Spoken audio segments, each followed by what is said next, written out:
We have Gina Enderlin. Do I say that right? Enderlin? Enderline. Enderline. Enderline. Spelled Enderline. You got L-I-N-E. your I's and E's mixed up. Mhm. How come? That's a good question. Yep, that is a good question. Okay. I Good came from question. Johnson. Came from Johnson? hmm All right. Yeah. Well, who are you anyhow? Well, I'm an agent with the Hittners. And how did you get in? Just kind of give us a little bit of background first of all. We're doing this series of our agents so that people can kind of get to know us and who's really involved in the real estate industry as a whole, because it's really a diverse group of people.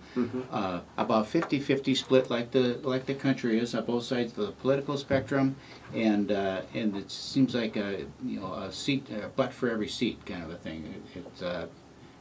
We have people that come into the industry that I think, man, they're never going to make it, and they do really well. Yeah. And others that come in and think, wow, they're going to hit it out of the park, and they launch out in 6 months. You're not that girl. No. You've been in the industry for a while. Tell us your background. Where did you grow up? Where's your family? First, let's just start there. So I grew up in a small town an hour south of here, Lee Center, which is near Mankato. Anyone not to be mistaken with Lee Sewer, the Green Giant. Different. And lived down there, went to college in Mankato, moved up to You Richfield. go Mankato State?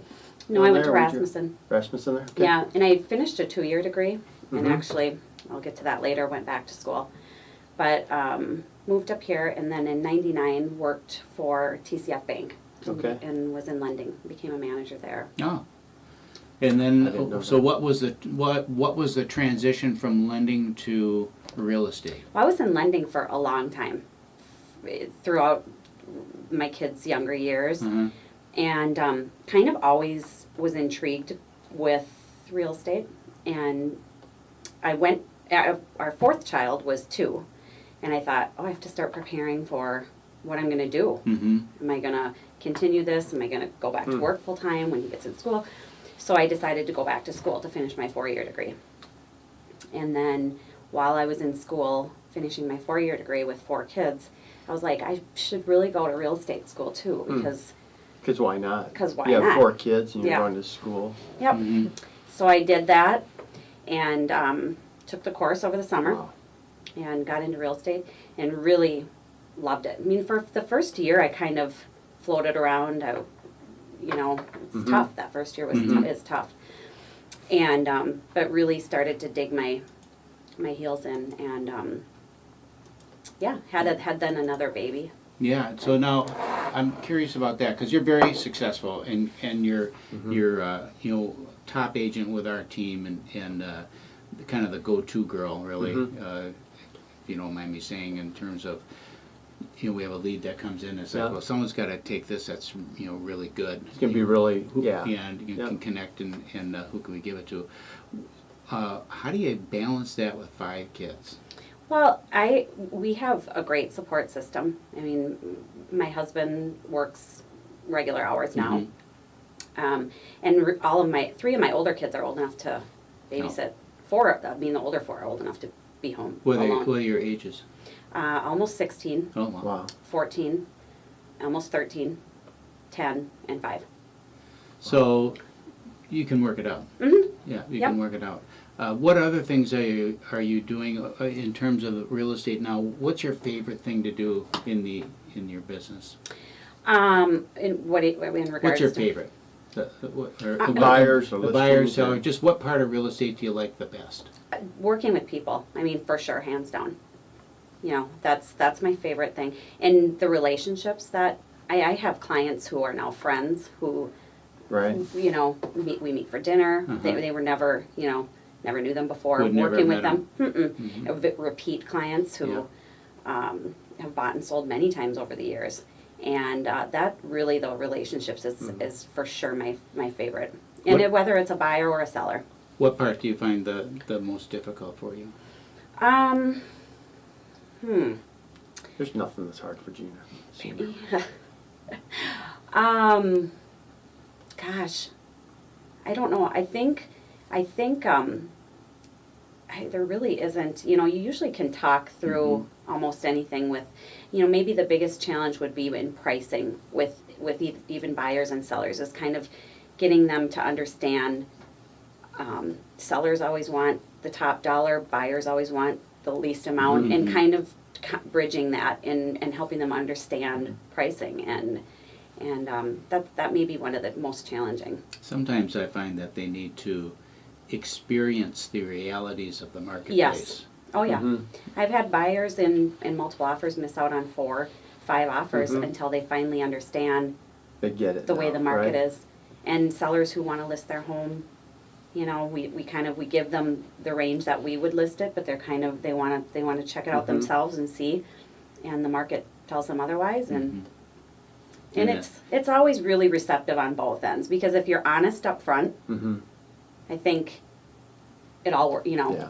That's what I think too, and I like to be candid with people and just really straightforward, and you know, look, this is what it is, and it seems like our industry, we have a kind of the people tend to think that, well, they're just after the commission, you know, they want this lower price because you want an easy commission, quote unquote, easy commission. You know, they don't realize there aren't any easy commissions. No.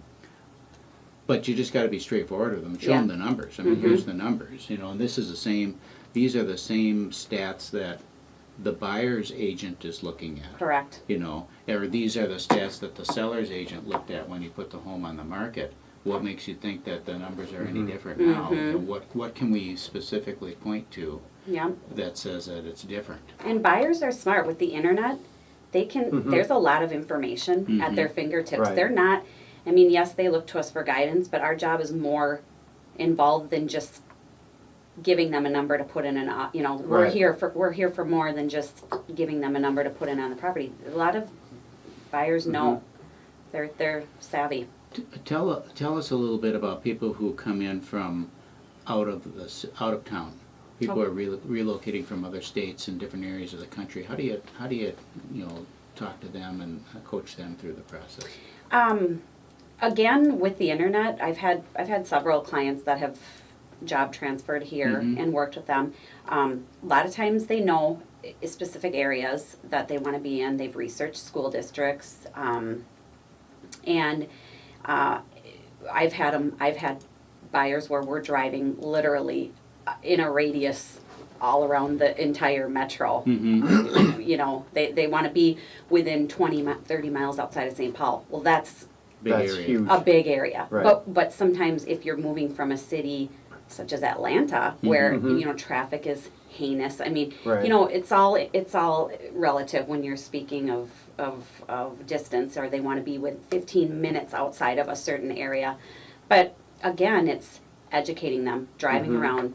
You know, you're going to have to show them a lot of properties. You're going to have to show them a lot of different areas, because if I were moving from out of state, I'd want to get a feel. I'd want to drive around the area. I'd want to see what the neighborhoods are like. I'd want to go and look at homes and drive around and look for what's available in that city. Do you ever get a customer that is asking for a specific home style or a style of life that you particularly like, oh boy, I can't wait because I love this too? Oh, yeah. Yeah? What would that be for you? I mean, close to outdoor parks. You know, I love open layouts in homes, private backyards. Swimming pools are great. What things do you see trending in the homes that you're looking at now? Are you starting to see any change in the way homes are being decorated, or? Very simple, very clean, modern, you know, not a lot of... accoutrements? Yeah, trinkets. Junk, like my mom has. If someone wants to reach out to you, Gina, what number would you have them call? 651-307-9684.